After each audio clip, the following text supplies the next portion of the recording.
सामने इंतहाई सेहतमंद शायर हैं और सेहतमंद उनकी शायरी भी है। खूबसूरत कलाम के खालिक जनाब मोहम्मद इरफान ख़ान साहिब से गुजारिश है कि आएँ और अपना कलाम आप तक पहुँचाएँ। गज़ल के चंद अशार। ज़र्रा तो बने और गुलिस्तान न हुए हम, ज़र्रा तो बने और गुलिस्तान न हुए हम, सद शुक्र के ज़र्रा तो बने और गुलिस्तान न हुए हम, सद शुक्र के रुसवाए बहारा न हुए हम।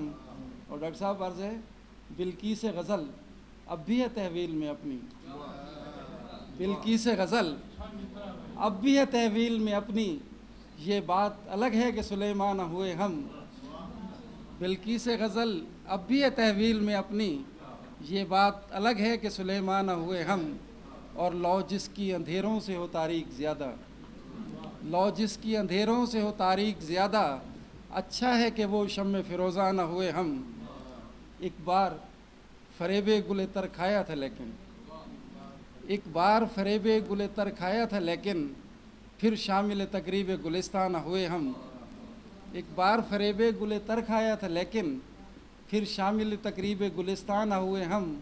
और अहबाब से खाए हैं कई ज़ख्म कई संग, अहबाब से खाए हैं कई ज़ख्म कई संग, अग़यार के शर्मिंदा ऐसा न हुए हम। मक्तार से क्या फ़ायदा उस रिंदी खुश रंग का इरफान, क्या फ़ायदा उस रिंदी खुश रंग का इरफान, मैं पी के भी घर साहिब इरफान न हुए हम।